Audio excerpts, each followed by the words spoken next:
So hello students, welcome to mathematical life. কেমন আছো তোমরা? আশা করবো সবাই ভালো আছো, সুস্থ আছো, অ্যান্ড পড়াশোনা কেমন চলছে কমেন্ট সেকশনে একটু জানাও, ঠিক আছে? সো এটা একটা খুশির খবর ক্লাস 9-এর জন্য, যেটা টিবিএসসি সিবিএসসি দুইটার জন্যই বলছি আমি। আমরা এখন মানে নিউ সিলেবাসের অ্যাকর্ডিং আমরা chapter wise continuous and comprehensive means একদম বেসিক কনসেপ্ট থেকে আমরা চ্যাপ্টার ওয়াইজ প্রত্যেকটা চ্যাপ্টারের রেকর্ডিং ভিডিও চ্যানেলে আপলোড করবো, ঠিক আছে? তো তোমরা যদি প্রিপারেশন করতে চাও তো অবশ্যই মিনস চ্যানেলটার সাথে থাকো। আর তোমরা যদি প্রিপেয়ার করতে চাও তো অবশ্যই সাথে থাকো। তাহলে আমাদের মিনস টাইম টু টাইম আমরা চেষ্টা করবো যে উইকেন্ডে প্রত্যেক উইকের মধ্যে একটা টপিক যাতে আমরা শেষ করতে পারি, মিনস একটা চ্যাপ্টার যাতে আমরা শেষ করতে পারি, ট্রাই করবো। ক্লিয়ার? সো এর সাথে আমাদের চলতে থাকবে আমাদের প্রিপারেশন একদম পুরো সিলেবাস অনুযায়ী, অ্যাকর্ডিং টু আওয়ার সিলেবাস, ঠিক আছে? সো আজকে যেটা আমরা স্টার্ট করতে যাচ্ছি, আমরা স্টার্ট করবো হচ্ছে ট্রায়াঙ্গেল দিয়ে, মিনস ত্রিভুজ দিয়ে। এটার সাথে সাথে আমাদের মিনস চতুর্ভুজ, মিনস কোয়াড্রিলেটারাল যে বাকি চ্যাপ্টারগুলো মানে জিওমেট্রিক্যাল পার্টটা আমরা আগে শেষ করে নেবো। Clear?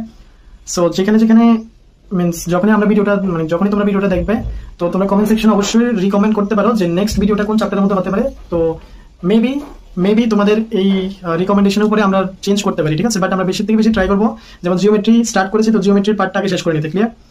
So okay, let's start. ত্রিভুজ হচ্ছে আমাদের ফার্স্ট চ্যাপ্টারটা। তো ফার্স্টে আমাদের জানতে হবে ত্রিভুজের বেসিক জিনিসগুলো, যেটা আমরা অলরেডি 7-এ 8-এ একটু পড়ে এসেছি, ঠিক আছে? সো ত্রিভুজের ফার্স্ট আমরা যদি বলি যে হোয়াট ইজ ত্রিভুজ, ঠিক আছে, means what is the triangle.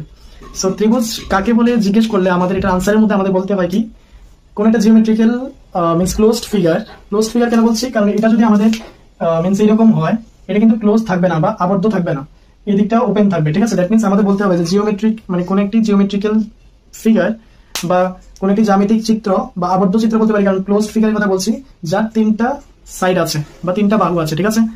আর সেখানে আমরা বলি যে 2টার থেকে বেশি বাহু যখনই থাকে কোনো একটা জিওমেট্রিক্যাল ফিগারের বা আবদ্ধ ফিগারের, তখন এটাকে আমরা কি বলি? আমরা এটাকে বলি বহুভুজ। আর যে বহুভুজে 3টা সাইড থাকবে, প্রকার আছে, কিছু ভেদ আছে, ঠিক আছে? এগুলা কিসের উপর ডিপেন্ড করে? আমাদের একটা টাইপ হচ্ছে আমাদের মানে একটা ভেদ হবে কি কোণ অনুযায়ী, আর একটা ভেদ হবে আমাদের বাহু অনুযায়ী, ঠিক থেকে বড় হতে হবে, তাহলে এগুলোকে আমরা বলবো কি স্থূলকোণ, ঠিক আছে? নেক্সট আছে আমাদের আর কি 3 নাম্বার, আমরা জানি যে পূরক কোণ মানে আমরা কি জানি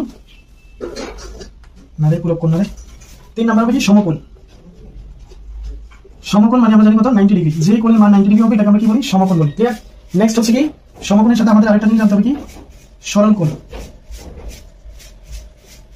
এগুলো আমরা একটু শর্টলি মিনস অনেক শর্ট করে আমরা এটাকে করে নিচ্ছি, এই কারণে ওইটা আগে সব ভিডিও নিচ্ছি।